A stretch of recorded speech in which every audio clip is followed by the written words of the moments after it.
Hi friends, welcome to my channel. ఈరోజు మనము బీట్రూట్తో ఐసెస్ ఎలా ప్రిపేర్ చేసుకోవాలో చూసేద్దామండి. చాలా హెల్తీ అండి, ఈజీ కూడా. దానికోసం ముందుగా నేను ఇక్కడ ఒక 2 బీట్రూట్లు తీసుకొని ఈ విధంగా ముక్కలుగా కట్ చేసుకున్నాను, పైన పీల్ అంతా కూడా తీసేసి. ఇప్పుడు ఒక మిక్సీ జార్ తీసుకొని ఇందులోకి మనం కట్ చేసుకున్న ఈ బీట్రూట్ ముక్కలన్నీ కూడా యాడ్ చేసుకుందాము. అలాగే ఇందులోకి 2 టేబుల్ స్పూన్స్ షుగర్ యాడ్ చేస్తున్నాను. 1 కప్పు మిల్క్ని యాడ్ చేస్తున్నాను.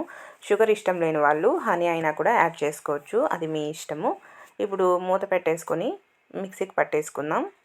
ఈ విధంగా మిక్సీకి పట్టుకొని ఇప్పుడు మీ దగ్గర ఇలాంటి ఐస్ బౌల్స్ ఏమైనా ఉంటే వీటిని తీసుకోండి, లేదంటే టీ కప్స్లో అయినా కూడా వేసేసుకోవచ్చు.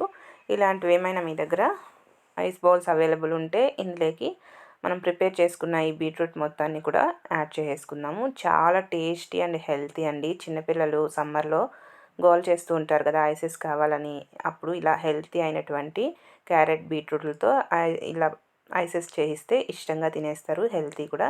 ఇప్పుడు వీటికి అన్నిటికీ కూడా మూత పెట్టేసుకొని ఒక 8 అవర్స్ పాటు డీప్ ఫ్రిడ్జ్లో పెట్టేసుకుందాము. 8 అవర్స్ పాటు డీప్ ఫ్రిడ్జ్లో పెట్టుకొని 8 అవర్స్ తర్వాత చూద్దాము. 8 అవర్స్ తర్వాత చూసినట్లయితే చూసారు కదా, ఈ విధంగా చక్కగా సెట్ అయిపోయాయి. ఇవి ఊరు రాకపోతే 10 సెకండ్స్ చల్లని వాటర్లో అలా పెట్టి తీసినట్లయితే మనకి ఈజీగా వచ్చేస్తాయి. చూసారు కదా, ఎంతో టేస్టీగా హెల్తీ అయినటువంటి కలర్ఫుల్గా బీట్రూట్ ఐసెస్ మనకి రెడీ అయిపోయినాయి. మనము బయట కొంటే అసలు ఏ వాటర్ యూస్ చేస్తారో, ఫుడ్ కలర్స్ అన్నీ యూస్ చేస్తారు కదా, అది హెల్తీ కాదు. చిన్నపిల్లలకి ఇలా సమ్మర్లో చేసి ఇవ్వండి. చిన్నపిల్లలైనా పెద్దవాళ్ళైనా ఎంజాయ్ చేస్తూ తినేస్తారు. టేస్ట్ కూడా చాలా బాగుంటుందండి. మనం ఫ్రూట్స్తోనే ఇంట్లోనే ప్రిపేర్ చేస్తాం కాబట్టి హెల్తీ కూడా, భయపడాల్సిన అవసరం కూడా ఉండదు.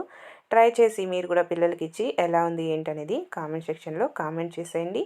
అలాగే నా వీడియోస్ కనుక నచ్చినట్లయితే మీరు తప్పకుండా నా ఛానల్ని సబ్స్క్రైబ్ చేసుకోవడం మాత్రం మర్చిపోవద్దు. Bye friends.